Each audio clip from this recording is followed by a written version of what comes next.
Everyone, welcome back to my mini blog. তো আমি নিয়ে চলে এসেছি সরস্বতী পুজোর নেক্সট পার্ট। তো দেখো, এখানে আমি স্নান টান করে তোমাদের আগের পার্টে দেখিয়ে দিয়েছিলাম। স্নান টান করে বেরিয়ে তো আমি রেডি হয়ে চলে এসেছিলাম মন্দিরে। আর এখানে দেখো দিদা কি সুন্দরভাবে মন্দিরটাকে গুছিয়ে রেখে দিয়েছে। ব্রাহ্মণ আসবে একটু পরে, তো তারপরে পুজো শুরু হবে আর আমরা অঞ্জলি দেবো।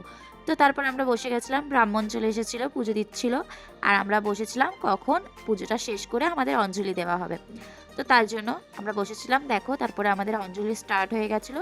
তো আমরা অঞ্জলি দিয়ে নিই। তো তারপরে আমরা অঞ্জলি দিয়ে নিয়েছিলাম। অঞ্জলি দেওয়ার পর ঠাকুরমশাই আবার শুরু করে দিয়েছিল ঠাকুরের আরতি করা। তো আরতি করে নেওয়ার পর আমরা আবার নিচে যাব, নিচে গিয়ে প্রসাদ খাবো। তো চলো, আমাদের পুজো হয়ে যাওয়ার পর তোমাদের সাথে দেখা হচ্ছে। আর দেখো, এখানে আমরা বসে বসে আরতি দেখছিলাম। তো তারপরে দেখো পুজো কমপ্লিট হয়ে গেছে, সেটাই তোমাদেরকে ঘুরিয়ে ঘুরিয়ে দেখে দিচ্ছিলাম। তো পুজো হয়ে যাওয়ার পর আমরা এখন প্রসাদ খাবো। তো চলো, টাটা।